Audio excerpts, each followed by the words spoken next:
Hello, my students. I hope you all are doing great. I'm back with another lecture which is regarding how to write an application. Before starting my lecture, I would like everyone to be attentive, and now let's get started. So basically, application is a day-to-day need, and we all use it on a daily basis. But I'm going to just because it's a very basic and a very, small little thing, not worthy enough for an entire lecture. But yet, I would tell you the mechanics, the science behind application, so that in future you never get confused. Because even if it's me, even if it's anybody, because in our country the pattern or the format of the application is constantly changing, and different departments, different institutes use different styles of applications. It kind of creates a chaos and confusion. So now I'll be telling you an application pattern. I'll be demonstrating it to you, which you can use according to your need in this specific setup. And it is a kind of a general thing. You can adjust it to any setup you want with a few adjustments. So without wasting any other second, let's get started. This lecture is specifically for the students of BSN of Sarhad University, so I'm specifically dealing regarding them. So let's suppose it's an application which I have written. It's a sample regarding application for the sick leave. A student is writing it for the director. Now in BSN, the director is a female. So let me clear this chaos firsthand. Previously, it was sad, and even if I tell you traditionally in English, we use director for the male and directress for the female. Whereas, I would like to mention this thing that in modern English, the term director can be used for both male and female. So even if it's female, you can use this term director for her, right? Right. Now, first is the address to whom we are writing the application, the recipient's address. So if it's for your director, it's going to be the director, Sarhad University of Science and Information Technology, Peshawar. Now see, one thing is here. Previously, when we used to write applications, we used certain kinds of punctuations, for instance, comma and full stop and things like that. It kind of creates certain confusions and chaoses, because of which, to ease that situation, now in modern situation, we are open for not using any kind of punctuations. But it does not mean, जैसे कि हम कहते हैं कि punctuation, क्योंकि कुछ लोग कहते हैं there should be punctuation. Some people are of the view, some people are of the view कि वहाँ पे कोई punctuation होना ही नहीं चाहिए. Let me clarify this thing. You can use punctuation if you can accurately use it. अगर नहीं तो if you don't use it in the open class case, you cannot use it. You shouldn't be using it, and that's not even an issue. आप मत use करो. मैंने shouldn't का word यहाँ add कर दिया अगर आप appropriately नहीं use कर सकते. एक छोटा सा आपके लिए जो है आसानी पैदा कर दी है. तो ये चीज़ तो यहाँ पर ख़त्म हो जाती है. Next comes the subject. अब इस चीज़ को बेटा बड़े गौर से देखें. Right after that address, you have to leave one line space, and then you will be writing subject. It's subject colon and then application for sick leave. अब ये सारा बोल्ड होता है. और जो नॉर्म, सी यहाँ पे अब डिफरेंट नॉर्म्स, डिफरेंट नॉमेनक्लेचर है, डिफरेंट फॉर्मेट्स और डिफरेंट स्टाइल्स हैं एप्लीकेशन के. लेकिन जो मैं फॉलो करती हूँ और जो मैं समझती हूँ कि इस सिचुएशन में ऑथेंटिक है, वो ये है कि जब आप एप्लीकेशन सब्जेक्ट लिख रहे हैं, आप उसको थ्रू आउट अंडरलाइन करें. और जो मेन सब्जेक्ट है, जैसे कि application for the sick leave, sorry मैं गड़बड़ हो गई, जो आप सब्जेक्ट लिख रहे हैं उसको थ्रू आउट बोल्ड करें. और फिर जो मेन सब्जेक्ट है, let's its application for the sick leave, तो उस मेन सब्जेक्ट को अंडरलाइन भी करते हैं. अब एक और चीज़ भी चलती है कुछ जगहों पे, इंटायरली सब्जेक्ट के इंटायर सब्जेक्ट कैपिटलाइज होता है. For example, it's written application for sick leave, वो थ्रू आउट कैपिटलाइज किया जाएगा. लेकिन इंग्लिश के नॉर्म्स हमें बताते हैं, ऑक्सफोर्ड 8th एडिशन हमें बताती है कि आपको सब्जेक्ट के सिर्फ मेन वर्ड्स या मेन जो स्ट्रेस्ड वर्ड्स है, जैसे कि एप्लीकेशन है, जैसे कि सिक है, जैसे कि लीव है, उनके फर्स्ट लेटर को ही कैपिटलाइज करना पड़ेगा. That's it. अब आ जाते हैं नेक्स्ट पोर्शन पे. एक लाइन उसके बाद आप छोड़ेंगे, and then you will be writing respected madam, respected sir, whosoever that person is, then there is a comma. अब यहाँ पे कॉमा ज़रूरी है कि यहाँ पे आप मेन राइटिंग कर रहे हैं, ये कोई एड्रेस नहीं है, right? Here this punctuation is mandatory. अब नॉर्मली ट्रेडिशनली ये चीज़ फॉलो की जाती है इंग्लिश में कि आप जब भी पैराग्राफ स्टार्ट करते हैं you always indent, I mean एक इंडेंटेशन आपकी होती है, मेरे ख्याल से मैंने आप लोगों को पढ़ाया है 0.5 इंच की, जिसे हम बचपन में 1 फिंगर गैप कहते थे या 1 फिंगर स्पेस कहते थे। You have to leave that. और उसके बाद अब फ़िलहाल वो चीज़ ख़त्म की जा चुकी है, तो चूँकि वो ख़त्म हो चुकी है, हमें डिफरेंट पैराग्राफ को एक दूसरे से डिफरेंशिएट करने के लिए we leave 1 line space to make it very clear, right? तो रिस्पेक्टेड मैडम के बाद जब हम कॉमा लगाते हैं तो फिर आप एक और लाइन छोड़ेंगे and then you write the paragraph. अब I am writing to inform you that I am currently experiencing a severe case flu. अब इधर एक बड़ी इंपॉर्टेंट बात आ जाती है जो बॉडी की है। मोस्टली हम इस प्रैक्टिस में थे कि रिस्पेक्टेड मैडम या respected sir, with due respect it is stated that and blah blah blah. आप 2 बार रिस्पेक्टेड नहीं लिख सकते, ये अप्रोप्रिएट नहीं है, तो प्लीज़ इस प्रैक्टिस को ख़त्म करें। जब आपने ऊपर एक बार लिख दिया है respected sir respected madam, you shouldn't repeat it again, right? अब एक और सिनेरियो अगर आप कहते हैं कि नहीं हम बहुत ही ज़्यादा ब्लंट लग रहे हैं, I am writing to inform directly शुरू करके, तो वहाँ पे मैं आपके लिए एक छोटा सा जी रख सकती हूँ कि आप कहें it is humbly stated that. वो भी मैं फॉलो नहीं करूँगी but just for the sake of your convenience. तो अगर लेट सपोज आप कहते हैं कि नहीं थोड़ा सा इसको और रिस्पेक्टफुल बनाने की ज़रूरत है, तो आपकी जगह मैं हूँ तो फिर मैं लिखूँगी it is humbly stated that I am currently experiencing, या इस तरह कुछ, वरना उसकी भी ज़रूरत नहीं है। जैसे ये लिखा है it is the most appropriate method followed and the most commonly followed one, right? अब आपने फर्स्ट पैराग्राफ लिख दिया, नेक्स्ट पैराग्राफ में आपने फिर एक लाइन का स्पेस छोड़ना है, जाहिर है because there is no indentation, you have to differentiate between the paragraphs.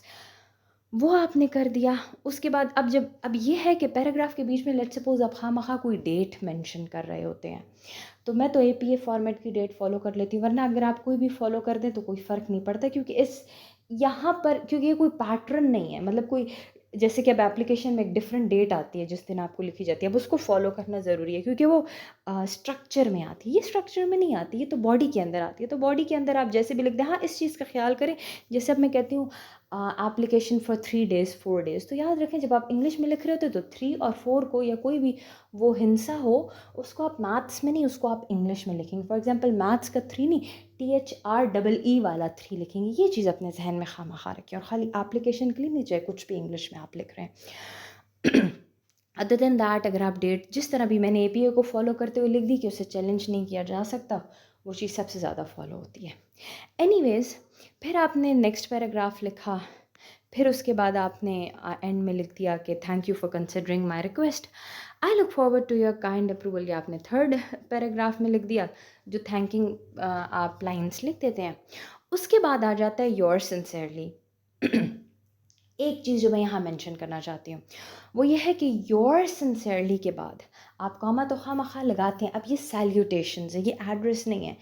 Salutations में आपको 1 लाइन स्पेस छोड़ के अपना नेम, अपना रोल नंबर और अपना डिपार्टमेंट और डेट लिखना। अब आप नेम और योर सिंसियरली में क्यों 1 लाइन स्पेस छोड़ रहे हैं, वो इस वजह से आप छोड़ रहे हैं।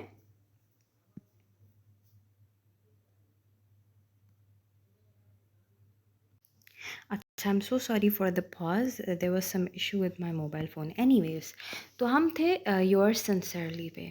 अच्छा, मोस्टली मैं जो बिलीव करती थी दैट वाज कि जब एज एन स्टूडेंट आप एप्लीकेशन लिखते हैं तो आप योर्स ओबीडियंटली लिखते हैं, क्योंकि you are obedient to your senior faculty members और मे बी योर टीचर्स और व्हाटसोएवर हूसोएवर, सॉरी।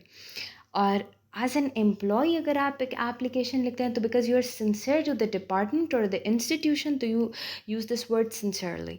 लेकिन आजकल मोस्टली सिंसियरली प्रैक्टिस में है, इस वजह से मैंने यहाँ पे वो लिख दिया, बट मैंने आपको सिनेरियो बता दिया, आप चाहें तो आप दोनों में से कोई भी यूज़ कर सकते हैं। एनीवेज़, अब एक और नॉर्म मैं इधर डिस्कस करना चाहती हूँ। यहाँ पे स्टूडेंट्स कंफ्यूज हो जाते हैं कि यहाँ पे योर्स में एपोस्ट्रफी एस आएगा या नहीं आएगा। नहीं, बिल्कुल भी नहीं। योर के साथ एस यहाँ पे एपोस्ट्रफी के बग़ैर लगेगा, इस चीज़ को अपने जहन में रखें, ठीक है? इसके बाद आ जाता है सिंसियरली। सिंसियरली, अब यहाँ पे एक और कन्फ्यूजन आ जाती है। अक्सर हम लिखते हैं योर्स सिंसियरली, योर्स ओबीडियंटली, या फिर best regards, best wishes.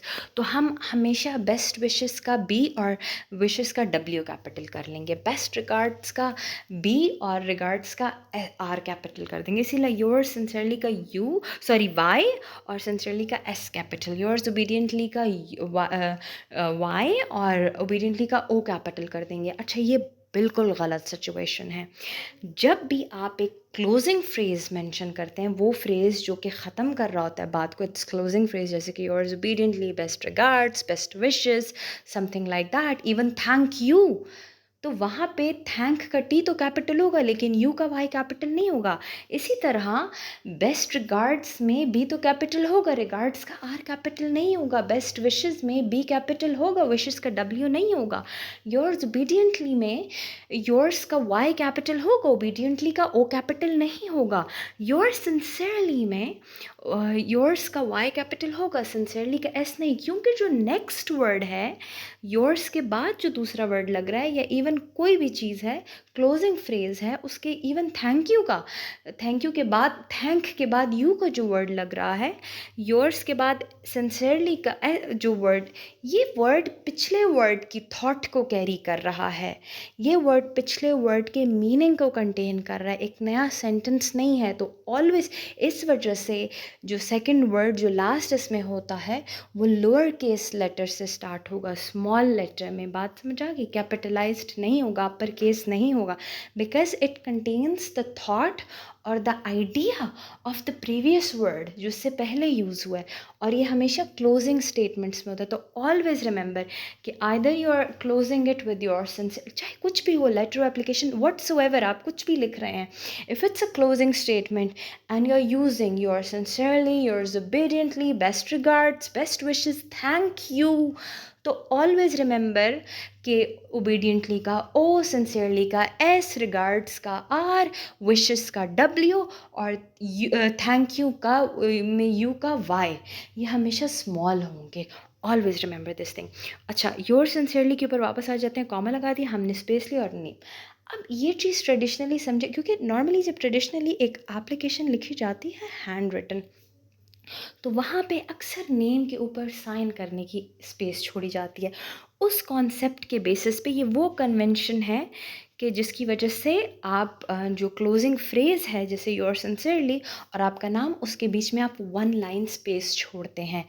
Even अब अगर आप टाइप भी कर रहे हैं वो एप्लीकेशन, तब भी उस चीज़ को डिफरेंशिएट करने के लिए और ज़्यादा क्लियर करने के लिए आप स्पेस छोड़ते हैं, क्योंकि समहाउ आपको वहाँ पे साइन करना पड़ ही जाता है। तो ये स्पेस आपके सिग्नेचर के लिए बनी होती है। तो सिग्नेचर कहाँ पे करना है? अपने नेम के ऊपर, इस स्पेस में। ये जो इधर उधर सिग्नेचर किया जाता है, that is against the convention, right. उसके बाद आपका नाम, आपका रोल नंबर, अगर let's suppose BS nursing, comma 5th semester, dated. अब यहाँ इनमें कोई स्पेस नहीं छोड़ी जाएगी। अब यहाँ पर जो डेटेड मैंने लिखा है, आगे मैंने डेट, मंथ और ईयर लिख दिए। ये फॉलो किया जाता है पाकिस्तान में। अब ये एक रीजनल चीज़ है जो हमारी कंट्री में ये एक रीजनल मेथड ऑफ डेट है जो फॉलो किया जा रहा है, इस डैशेस के साथ, इस हाइफन्स के साथ। APA का तो डिफरेंट सिस्टम है। अगर आप अब इस चीज़ को याद रखें, क्योंकि आप फिर कहोगे कि मैम आप पढ़ा रही हैं तो अब आप डेट में APA क्यों नहीं में। अब ये चीज़ मैं क्लियर, अगर आप इंटरनेशनली एक एप्लीकेशन लिख रहे हैं, मतलब एक एप्लीकेशन जो इंटरनेशनल यूज़ के लिए, जिसका रेसिपेंट इंटरनेशनल, किसी इंटरनेशनल जगह वो आप लिख रहे हैं, तब तो आप वहाँ यहाँ पर भी APA वाली डेट फॉलो करेंगे। लेकिन अगर आप वो रीजनली यूज़ करें एप्लीकेशन, अपनी यूनिवर्सिटी में, अपने एरिया में, अपने रीजन में, तो उसके लिए आपको APA की ज़रूरत नहीं है। उसके लिए ये रीजनल मेथड है हमारा डेट का जो यूज़ किया जाता है। इसी टाइप का कुछ मेथड आपके आइडेंटिटी कार्ड्स पे भी होता है, मेरे ख्याल से वो स्लैशेस के साथ होता है, व्हाटसोएवर, लेकिन ये मेथड आपका फॉलो किया जाता है, राइट। या उसमें डॉट लगा होता है, या उसमें हाइफन होता है, या उसमें स्लैशेस होते हैं, तो वो आप यहाँ पे यूज़ कर सकते हैं। सॉरी, ये गड़बड़ हो गया। यहाँ पर तो एप्लीकेशन ख़त्म हो जाती है। आप ये पूरी पढ़ लें। ये एक सैम्पल एप्लीकेशन मैंने बनाई है ताकि आपको थोड़ा सा हेल्प हो सके कि आपको उसको बॉडी को स्ट्रक्चर कैसे करना है। अब एक और बहुत इंपॉर्टेंट बात एप्लीकेशन की आ जाती है, वो आ जाता है कि जब भी हम एप्लीकेशन लिखते हैं, ये कॉन्सेप्ट होता है टू का, कि ऊपर लिखा जाता है टू। आप देखें जितने सरकारी डॉक्यूमेंट्स होते हैं, गवर्नमेंट डॉक्यूमेंटेशंस होती हैं, उसमें अक्सर लिखा होता है to the director, to the secretary, to the so and so person. ये टू का क्या कॉन्सेप्ट है? अब इस चीज़ को यहाँ पे मैं क्लियरफाई कर दूँ। सॉरी टू से हमारी कंट्री का थोड़ा जो सिस्टम है वो ज़्यादा अपडेट टाइमली नहीं किया जाता, ठीक है। जबकि अगर मैं आपको रीसेंट नॉर्म, रीसेंट मेथड जो फॉलो किया जा रहा है, अकॉर्डिंग टू, अगर मैं आपको रेफरेंस दूँ, according to 8th edition of the Oxford advanced learners dictionary abbreviated as OALD, उसकी अकॉर्डिंगली टू को ख़त्म किया जा चुका है। तो ये मैंने आपको रीसेंट मॉडर्न इंग्लिश का जो रीसेंट एडिशन हुआ ऑक्सफोर्ड लर्नर्स डिक्शनरी में, 18th एडिशन, उसके रेफरेंस से बता रही हूँ कि according to the rules of that dictionary अब टू को कम्प्लीटली ख़त्म किया जा चुका है। इसीलिए अब एप्लीकेशन में ऊपर टू ऐड नहीं किया जाता। It is according to the norms. पहले का जो कॉन्सेप्ट था वो ये था कि ज़ाहिर है जब हम ईमेल में करते थे तो वहाँ पे तो हमें फिर ना सब्जेक्ट लिखने की ज़रूरत होती है। आप देखें ना ईमेल में वहाँ पे सब्जेक्ट की अलग स्पेस होती है, वहाँ पे टू की भी अलग स्पेस, मतलब टू वहाँ पे ऑलरेडी एब्रीविएटेड होता है। इसी वजह से जब हम मैनुअली कोई एप्लीकेशन लिखते थे या उसे प्रिंट करते थे खुद से करके, तो वहाँ पे हमें टू लिखना पड़ जाता था और सब्जेक्ट। अब रीसेंट एडिशन के अकॉर्डिंगली सब्जेक्ट तो सस्टेन कर चुका है, लेकिन दिस टू इज़ रिमूव्ड। तो आई होप कि आप लोगों को इस लेक्चर की समझ आई होगी। That's all what I have regarding application. Yet if you have any questions or queries, please mention them down in the comment section and मुझे एडवाइस करें कि what I should post next. Thank you. Have a nice day. Oh I mean I have a nice night. Bye.